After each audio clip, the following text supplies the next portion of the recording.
किसी जंगल में चार चोर रहते थे। वे चारों मिलकर चोरी करते और जो भी सामान उनके हाथ लगता उसे आपस में बराबर बराबर बांट लेते थे। वैसे तो वे चारों एक दूसरे के प्रति प्रेम प्रकट करते थे, किंतु मन ही मन एक दूसरे से ईर्ष्या करते थे।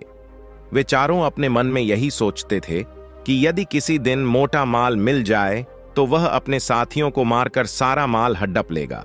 चारों चोर मौके की तलाश में थे, किंतु उन्हें ऐसा मौका अभी तक नहीं मिला था। चारों चोर बहुत ही दुष्ट और स्वार्थी प्रवृत्ति के थे। एक रात चारों चोर चोरी की इच्छा में इधर उधर घूम रहे थे। उन्होंने एक सेठ के घर में सेंध लगाई और घर के अंदर घुसकर सोना चांदी, हीरे जवाहरात, रुपया पैसा सब कुछ लूट कर भाग गए। चारों चोर पुलिस से बचने के लिए 2 दिन तक जंगल में भूखे प्यासे भटकते रहे। सेठ ने चोरी की शिकायत पुलिस में दर्ज करा दी थी। सेठ की पुलिस विभाग में भी अच्छी जान पहचान थी। चोरों को पकड़ने के लिए शहर के चप्पे चप्पे पर पुलिस फैली हुई थी। जंगल से निकलना चोरों के लिए खतरे से खाली नहीं था। चोरों की इच्छा थी कि अभी वे कुछ दिन जंगल में छिपे रहें। धीरे धीरे चोरों के पास खाने पीने का सामान समाप्त हो गया। कुछ दिन तक तो उन्होंने भूख बर्दाश्त की, लेकिन जब भूख बर्दाश्त करना असंभव हो गया तो उन्होंने शहर से खाना मंगवाने का निश्चय कर लिया। आपस में सलाह करके 2 चोर शहर चले गए ताकि वहां की स्थिति का पता लगा सकें और अपने साथियों के लिए भोजन भी ले आएं। उन्होंने शहर जाकर भरपेट खाना खाया और खूब शराब पी। उसके बाद उन्होंने योजना बनाई कि वे अपने दोनों साथियों को मारकर सारा माल खुद हड़प लेंगे।